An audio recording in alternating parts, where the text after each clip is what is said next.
One day in the spring of 2016 I mentioned to a friend that I needed a new mattress.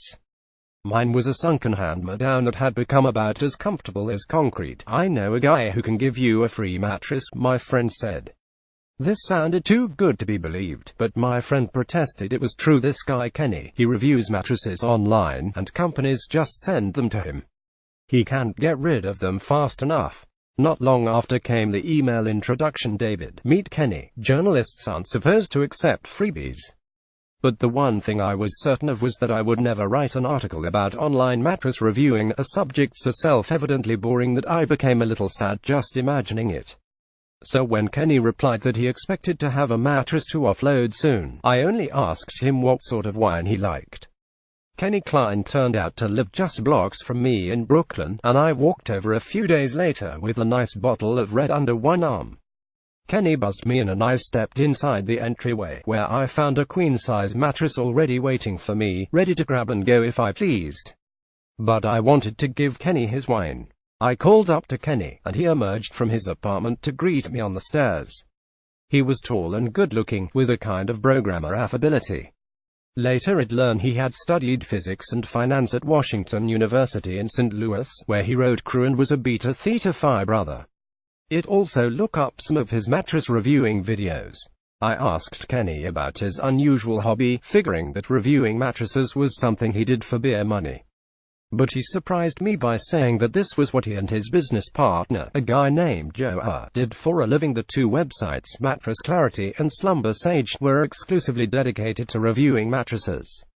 Kenny told me that in the last few years, numerous mattress reviewing websites had sprung up. Then he made a strangely implausible claim just a few days before. The mattress e-commerce company Casper had sued 3 bloggers competitors of Kenny's whose reviews Casper didn't like. Kenny and his business partner, fortunately, had been spared. Kenny Klein is seen in the 2015 Lisa First Impression Unboxing and First Impressions video. I called an Uber and hauled my free mattress up to my 3rd-floor walk-up apartment. The mattress had a puffy marshmallowy top that I didn't quite love, but you get what you pay for.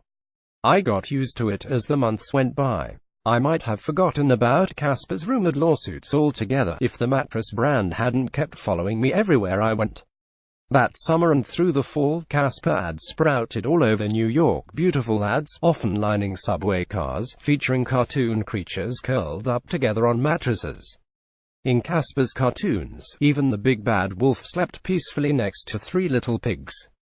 In October I wrote Kenny to ask what became of those lawsuits. One of the bloggers just publicized it, Kenny wrote back, providing a link to a website, Sleepopolis.com. Photo Flickr user Jen Casper sues Sleepopolis with federal lawsuit. Read the headline on the page I opened. The post was written by a guy named Derek Hales, the site's proprietor. Derek's photo showed a pale, skinny 20-something with freckles and short red hair. I clicked around on his site. Derek Hales evidently took mattress reviewing seriously, rating the firmness of mattresses on a scale from 1 to 10, cutting them open to measure the exact thickness of the foam. I returned to the page outlining the lawsuit. For the very first day Sleepopolis launched, I knew I wanted to build something different, wrote Derek. Reviews rooted in honesty, transparency, integrity, and clarity, without the marketing speaker fluff. Guided by these principles, I feel like Sleepopolis readers have the right to know that Casper Sleep has filed a federal lawsuit in New York, suing both Sleepopolis and me personally, so it was true. I scratched my head. Casper was on its way to becoming a $750 million company.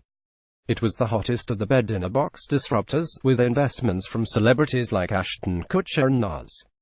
And it was picking on some skinny blogger from Arizona. I called my editor and confessed that in a moment of weakness I had accepted a free mattress from an online mattress reviewer named Kenny, and that I wanted to write about this bizarre industry and its even more bizarre David and Goliath legal battle.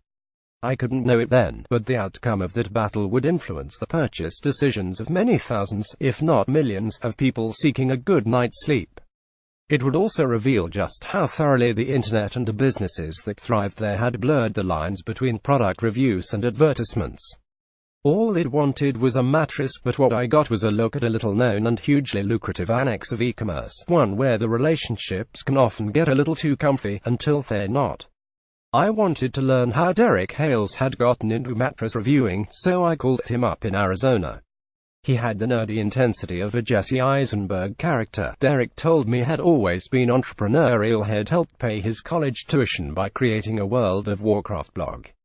After graduating from Kansas State in 2010 with a business degree, he spent the next few years working for a company outside Phoenix, doing search engine optimization, or SEO, the art of getting web pages to rank higher in Google searches. In 2012, Derek messaged Samantha Niezawag, a math teacher, on ChristianMingle.com. The emails soon turned into novels, Samantha would later recall. Both had grown up in the Midwest and the South. Both were obsessed with Lord of the Rings.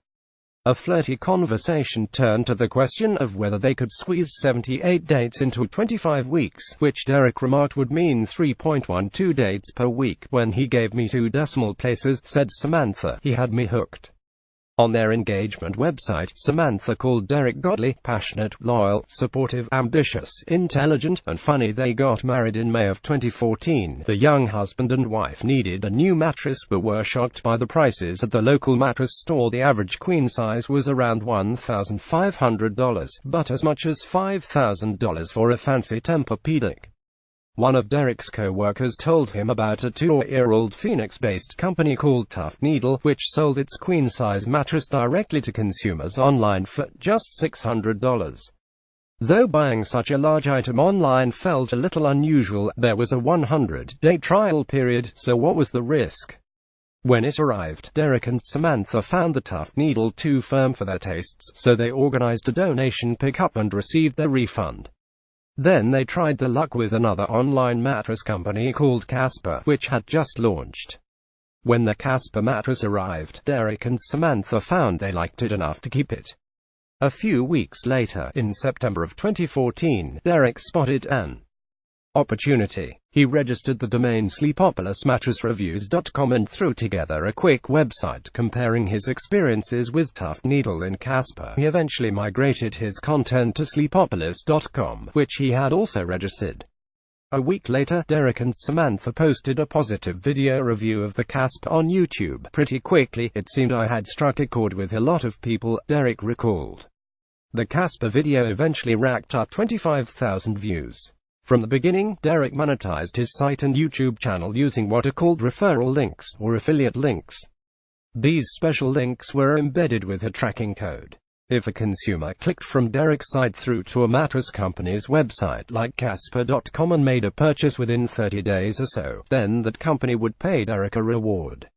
For each mattress he reviewed, Derek would either negotiate a commission structure directly with the mattress company, or accept an existing offer via an intermediary site like ShareASali.com, which has aggregated these so-called affiliate marketing opportunities since 2000. Then Derek would put the affiliate links at the bottom of his reviews. Sometimes these links took the form of a digital coupon users could click, which would apply a discount at checkout. Derek disclosed the nature of these affiliate relationships in a corner of his website, though not the exact terms. In those first months, he told me, Derek typically received a $50 digital Amazon gift card for every mattress sold, a 5% on a roughly $1,000 mattress, a commission rate that had become standard in affiliate marketing. Derek Hales is seen in his original Casper review video. Affiliate marketing is about as old as e-commerce, but the industry got a kickstart after Amazon.com launched an affiliate program in 1996.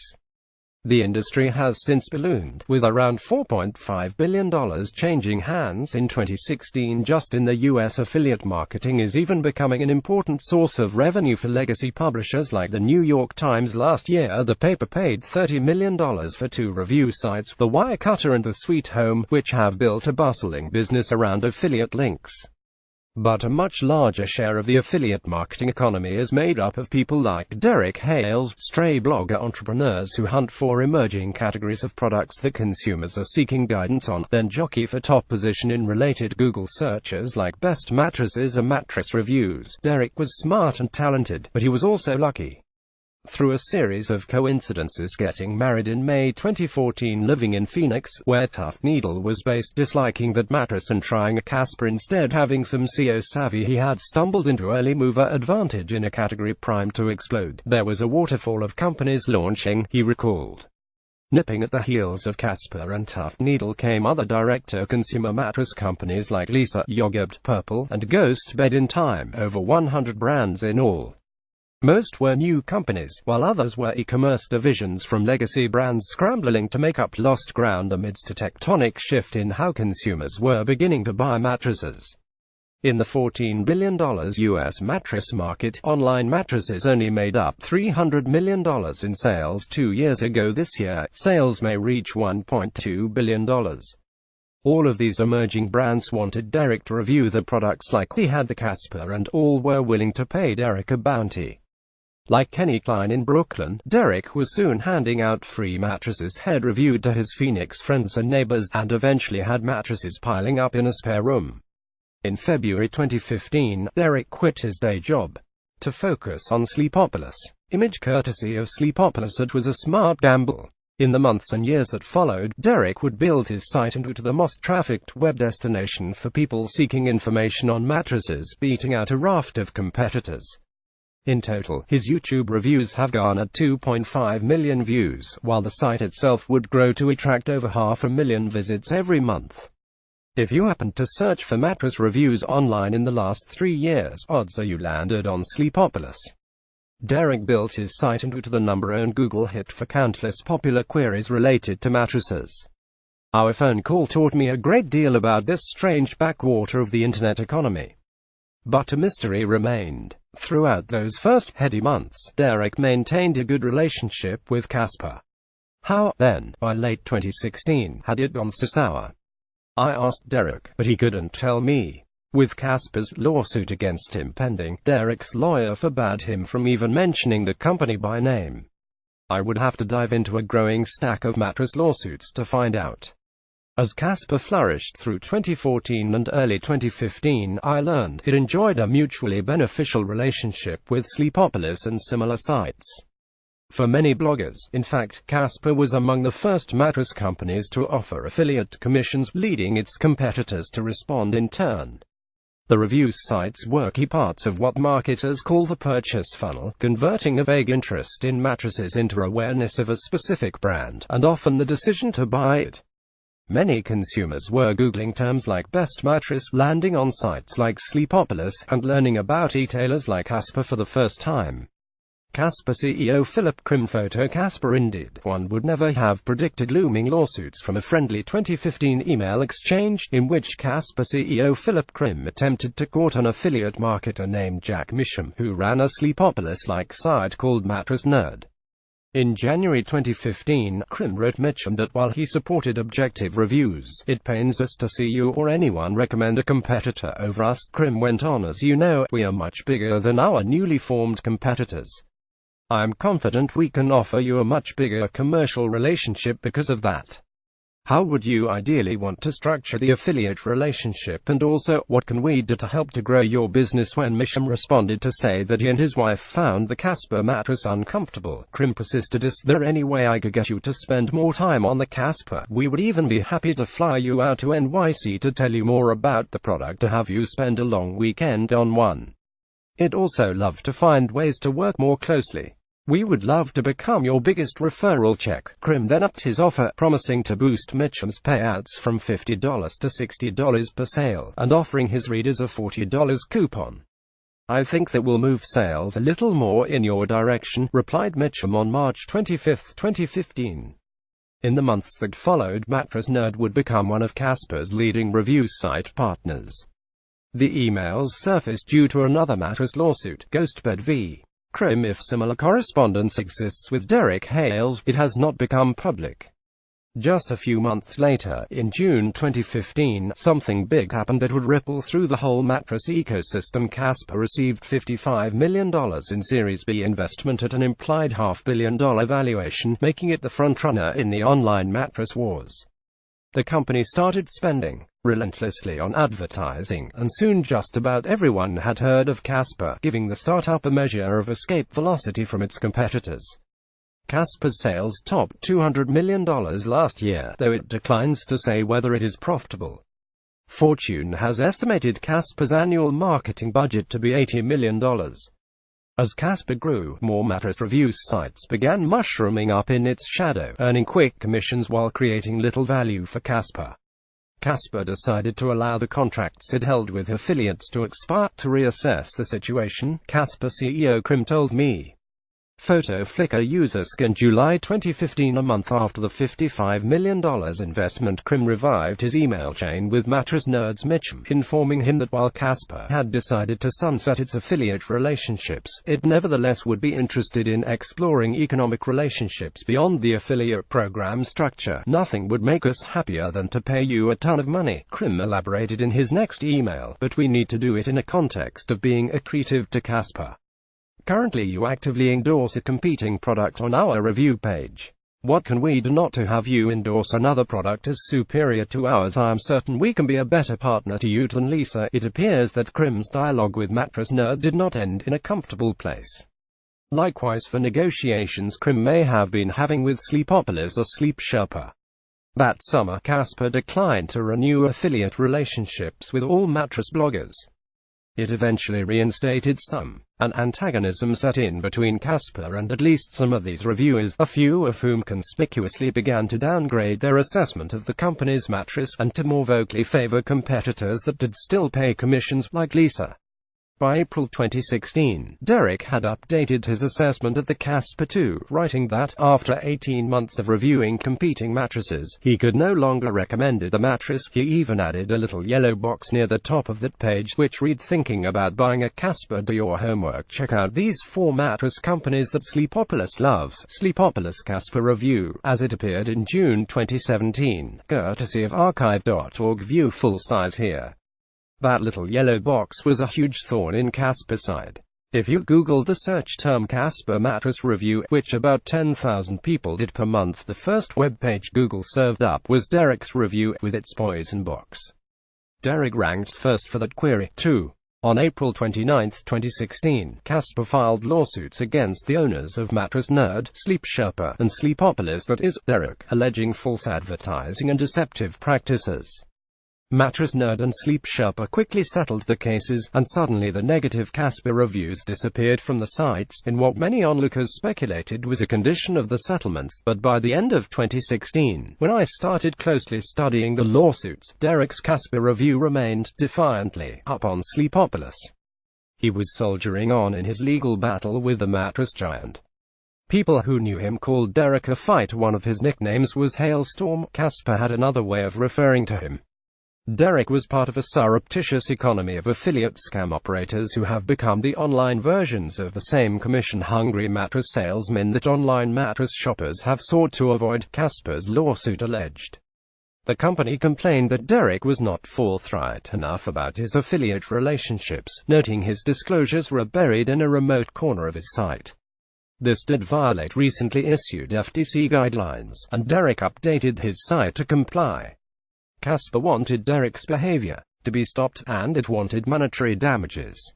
Casper estimates that Sleepopolis' conduct has caused it millions of dollars of lost sales to date, wrote Casper's lawyers. In a motion to dismiss the case filed in July 2016, Derek blasted what he called Casper's attempt at censorship. The statements on his site were fundamentally his honest opinions. He claimed he had become less enthusiastic about the Casper, which he still called a good mattress, only because equal or better mattresses had entered the market, sometimes at lower prices. A Casper queen size runs $950 today, a Lisa queen $940. Derek's site also offered coupons that lowered the Lisa's price. In October 2016, after weighing both sides' arguments, the judge agreed that while most of Derek's statements were opinions, immune to a lawsuit, Derek had also made some statements of fact on his site. Statements like no reviewer content is paid for by any manufacturer or sleep company, and no member of Sleepopolis is employed by any mattress or sleep company. If Casper could prove those statements false, it might have a claim for damages. The judge held that the case could proceed. The case would now move to the discovery phase, in which each side was entitled to acquire documents and deposition testimony from the other. Derek now faced the prospect of litigating for months, if not years, against a corporate behemoth in New York, a market where his lawyer's fees were likely to top $750 an hour. At that rate, how long could Derek afford to go on fighting? The question of just how much money Derek made off Sleepopolis interested everyone I spoke to. It had even been the subject of a gossipy, if rigorously argued, post on a site positioning itself as a gadfly of the mattress industry, honestmattressreviews.com. A court later determined that, despite the site's name, the owner of Honest Mattress Reviews had concealed ties to the mattress company Ghostbed. According to the website analysis tool SimilarWeb, Derek referred 1.6 million visits to outside sites between February 2016 and July 2017. Much of this traffic went to Amazon.com. When Derek lacked a direct affiliate relationship, he was able to get at least some money as an affiliate of Amazon. A significant portion went to the mattress companies Purple, Loom Leaf, and Nest Bedding. A Loom Leaf executive told me they had paid Derek $100,000 in 2016. Nest Bedding's CEO Joe Alexander said he had paid Derek a multiple of that. "My life changed because of Derek," Alexander told me. "He made me a millionaire," but by far the most traffic during the period, some 400,000 visits, was referred out to the website of Derek's favorite mattress company, Lisa. Nest Bedding CEO Joe Alexander, photo courtesy of Joe Alexander. Derek's Lisa favoritism was no secret. He explicitly called it Sleepopolis' favorite mattress, and a sidebar touting Lisa affiliate link coupons graced nearly every page of the site. Mattress reviewers say their art entails recommending different mattresses to different types of sleepers, but in the 14 categories on his site for which the Lisa was eligible, Derek declared it first in 7 of them, second or third in all but 2 of the rest. The Lisa was Sleepopolis' best mattress for side sleepers, best mattress for kids, best mattress for back pain, and best mattress for sex. It was possible that Derek genuinely loved the Lisa above all other mattresses. Head reviewed it favorably even before Casper cut off his payments. But many people I spoke to suggested that other things were possible, too. If most mattress companies paid around $50 per commission, other companies paid 2 or 3 times that, even as much as $250. In one email I saw, an unscrupulous mattress reviewer said companies regularly approached him offering to buy top placement on his site so long as the reviewer liked the mattress. He'd happily negotiate a price. Honestly, the FTC has to step in at some point and make review sites divulge what they are paid for each bed or brand, Nest Bedding's Joe Alexander told me. This industry is a freight train out of control. Was Lisa playing this highest bidder game with Sleepopolis at first? I heard many rumors to that effect. I called Lisa's CEO David Wolf in February, in an effort to find out. The middle-aged Wolf, though now a resident in Virginia Beach, retained a charming British accent and was a former marketer himself. The mattress industry has long been attractive to marketers, I learned, even before the internet got involved. As a mattress industry analyst recently told Freakonomics Radio, you have to be a strong marketer to be in the mattress industry, because they're really selling identical, rectangular slabs. Wolf denied offering higher affiliate rates than competitors, saying he had always paid $50 per mattress, apart from 1 month when he had paid $60. He later repeated this assertion and had his lawyer call me to confirm it, and said he felt it was important for mattress companies and affiliates to operate on a level playing field. I asked Wolf if he had ever offered Derek Hales a guaranteed income. Our friendly conversation took a swift turn. "The answer is no," he said, adding, "You should leave this to the attorneys." Later, he added, "I don't want to say something that could affect a pending lawsuit where Lisa is not a party." SimilarWeb suggested that Derek referred 400,000 visits to Lisa.com between February 2016 and July 2017. If you assumed that about 1 in 12 referred visits ultimately led to a purchase, a conservative estimate according to people in the mattress industry I interviewed, that would suggest Sleepopolis helped sell 33,000 mattresses. Even a $50 commission per mattress meant $1.6 million paid by Lisa to Derek over those 18 months. When I approached Lee's David Wolf with these numbers, he called them inflated. SimilarWeb provides only estimates, but conceded that Derek was essentially Lee's top salesman, accounting for 18% of the brand's total sales, which reached about $80 million last year. All told, these numbers suggested Derek may have been making as much as $2 million per year by 2016. And his site, in a hypothetical sale, would be worth a multiple of that. A considerably less trafficked mattress reviewing site recently went on the market for $1.4 million. Derek had made millionaires among the new mattress entrepreneurs, and he himself was one of them. So while Derek's pockets weren't nearly so deep as Casper's, they certainly weren't shallow. He had stumbled into what was, outside of financial products, one of the more lucrative niches in affiliate marketing. If this was a David and Goliath battle, it was worth remembering that David became a king. Still, when his Manhattan lawyers first quoted the prices, Derek would have discovered that the cost of a fight to the bitter end, a trial by jury, could easily come to well over $1 million itself. In February, Derek Hales faced a new salvo. A letter from Casper's attorney to the judge alleged that while Derek was reviewing Lee's mattresses enthusiastically, he was not only receiving affiliate commissions but also payments for SEO consulting he provided Lisa. Reading this, I suddenly understood David Wolf's skittishness about the last questions I had put to him over the phone. At a hearing in March, Derek's lawyer conceded that the consulting relationship was real. The payments had totaled about $40,000 over 20 months. In a game of millions, though, this was hardly the smoking gun Casper was probably looking for.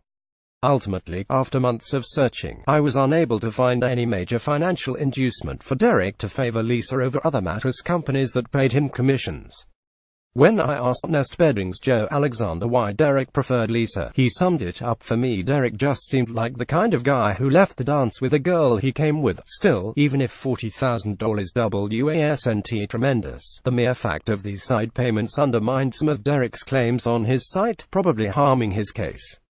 Around this time, Alexander was speaking to Derek weekly. They'd gradually become friends.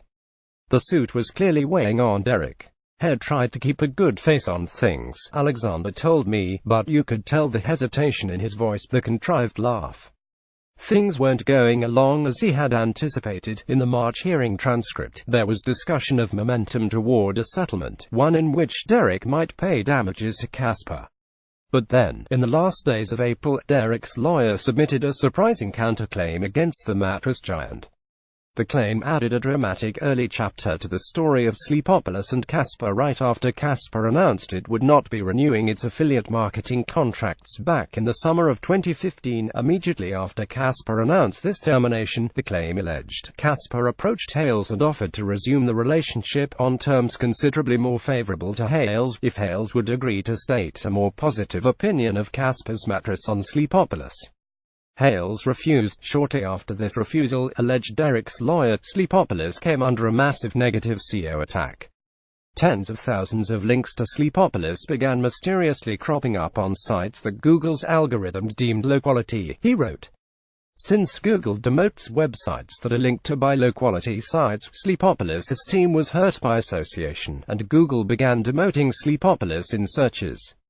Suspiciously, a large proportion of the toxic links pointed to Derek's Casper content, particularly hurting him in Casper-related searches.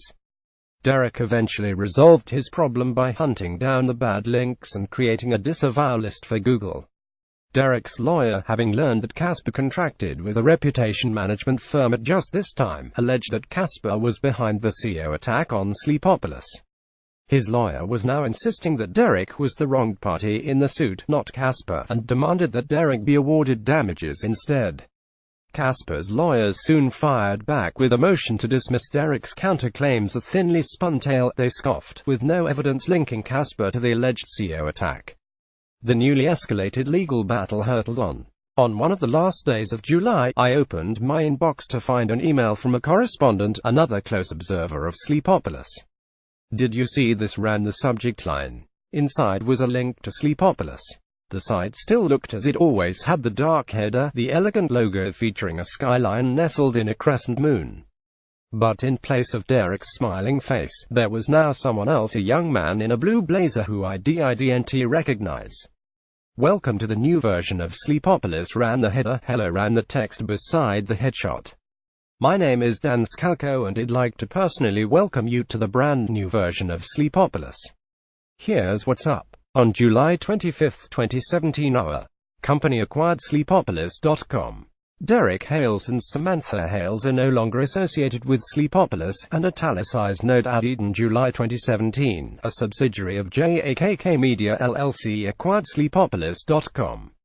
Casper provided financial support to allow JAKK Media to acquire Sleepopolis. This was disorienting, to say the least. What was JAKK Media? It had bought Sleepopolis with a loan from Casper. I typed out a question to my correspondent, who is Dan Scalco. The reply explained that Dan Scalco worked with someone named Joe Auer, who owned 2 mattress review sites. The name seemed vaguely familiar, and I figured his initials accounted for the R in JAKK Media. But who was KK? Then it hit me. Kenny Klein, the guy who had given me my free mattress, now owned Sleepopolis. I called up Kenny, trying to make sense of this strange development.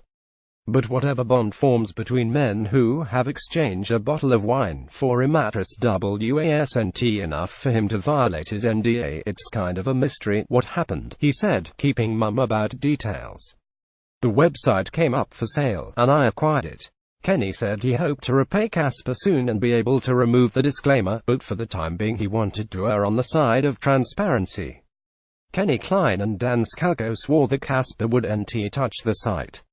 Casper's Philip Krim told me the same. We exert no influence and have no influence over the site, other than that we lent them money. A Casper spokesperson added that the company currently has no access to Sleepopolis data. The new owners of Sleepopolis did disclose on the site until the loan is satisfied. Casper has the contractual right to repossess the assets and forgive the remaining value of the loan. Yes, that was written by our lawyers. Repossess the assets, in other words, take over Sleepopolis, if it came to that. But Krim said this was just lawyer language protecting our loan, so we get paid back. On the same day in July that Kenny and I spoke, Casper v. Hales was reaching its final stages of settlement, with both parties agreeing to drop the suit. On July 28, 2017, the court deemed the case resolved. Derek wouldn't answer my calls.